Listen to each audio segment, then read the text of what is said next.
1, 2,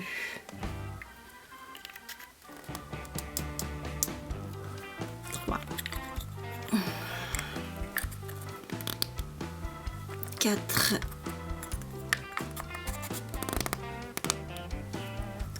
5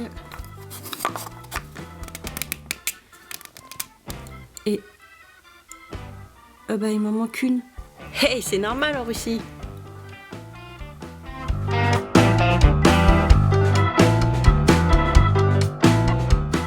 Bonjour, c'est toujours Mad.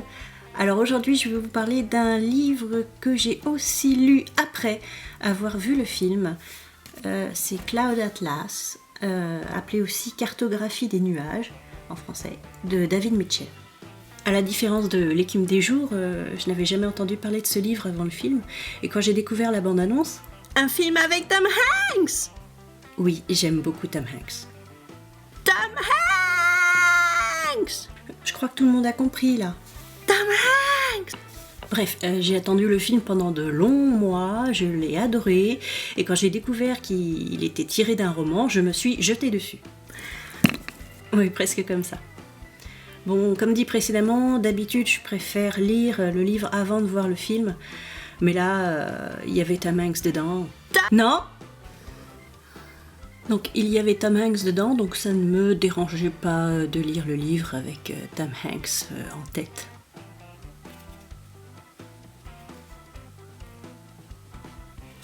Il y a quelque temps donc j'ai sorti ce livre de ma palle, et comme j'étais en plein déménagement et qu'il est assez gros, je me suis dit que ça tiendrait le temps que je déballe mes cartons. En fait non, mais c'est pas grave, il me reste encore en tête maintenant. Et c'est pas parce que je l'ai lu vite, c'est parce que j'ai mis du temps à défaire les cartons. Bon ok, j'ai fini de vous raconter ma vie. Bref, on va déjà se mettre un peu dans l'ambiance. Donc imaginez des feuillets manuscrits ou tapuscrits, 6 au total et enchevêtrés. C'est-à-dire qu'on ouvre le premier à peu près au milieu, on y place le deuxième. On fait pareil pour la troisième histoire.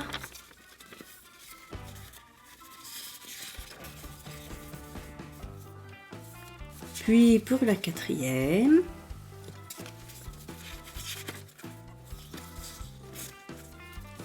La cinquième.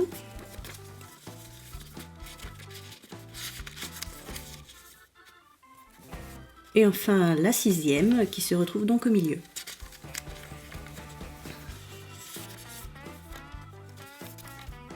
Six histoires différentes mais liées, 6 narrations différentes. Journal intime, lettres, romans, récits écrits, interrogatoires et récits oraux, qui contiennent des trous de verre en quelque sorte menant aux autres histoires. Les histoires étant entre elles reliées un petit peu à l'image des feuillets. Bref, c'est ça, Cloud Atlas. Comme dans le film, me direz-vous? Oui, comme le film qui, et ce n'était pas gagné, a réussi à mettre ce roman en image. La première histoire, journal de la traversée du Pacifique d'Adam Ewing, se passe au 19e siècle entre îles du Pacifique et bateaux les reliant. Un notaire de la côte ouest des États-Unis, donc Adam Ewing, relate dans son journal intime son périple et sa maladie. Et si vous avez bien suivi, cette histoire commence et termine le roman.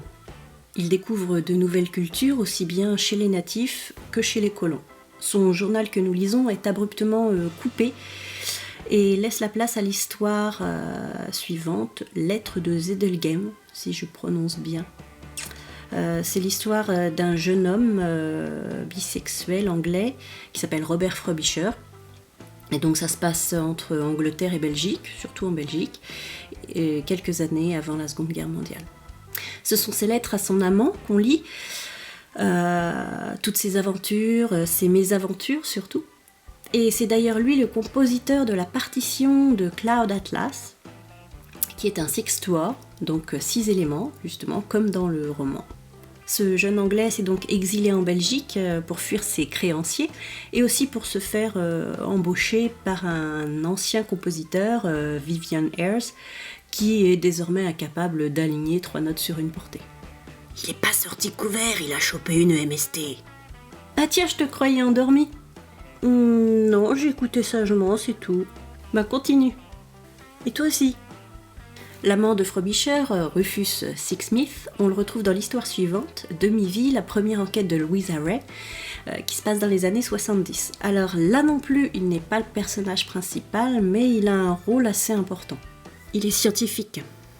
Le personnage principal, c'est Louisa Ray, donc une journaliste qui fourre son nez un petit peu partout, là on ne voudrait pas qu'elle le mette.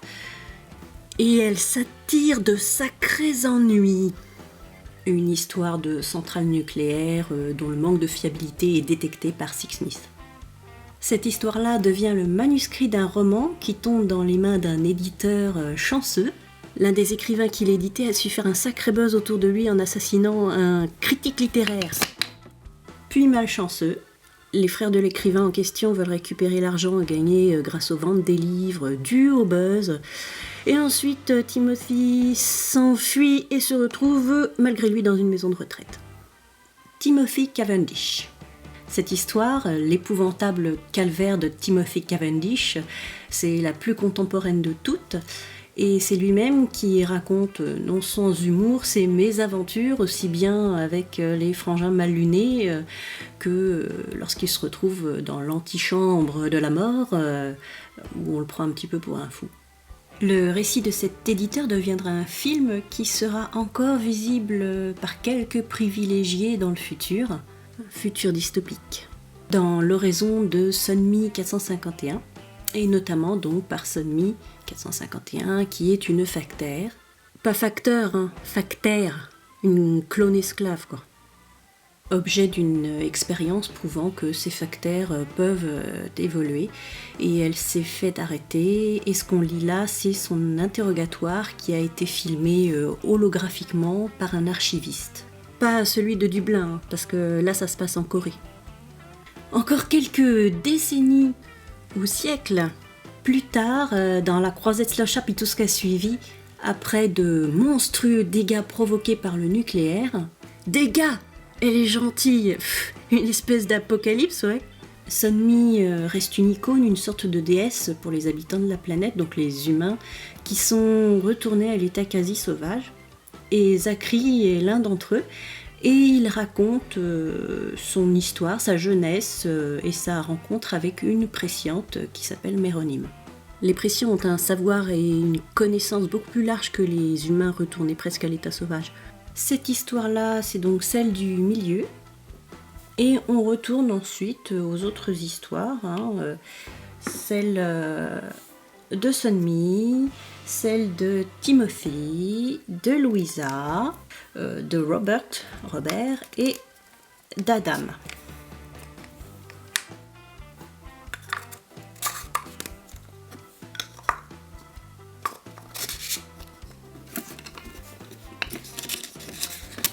Oui, je suis désolée.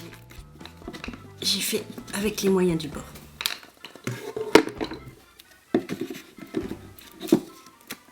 Et donc, je n'en dis pas plus, j'en ai déjà dit beaucoup. Mon avis. Bien qu'ayant vu le film avant, je me suis fait avoir à la première coupure, j'ai bugué, j'ai été totalement déstabilisée. Comme la fois où je me souviens quand j'étais ado, je me suis aperçue qu'il manquait une page dans La part des ténèbres de Stephen King. Alors j'avais écrit à l'éditeur et il m'avait renvoyé une photocopie de la page manquante avec un livre en cadeau. C'était, je m'en souviens, L'enfer du rêve. Bon, je croyais que t'avais fini de raconter ta vie. Bref, donc c'est perturbant, mais finalement c'est super parce que ça colle totalement à l'histoire. Celle de Robert Frobisher.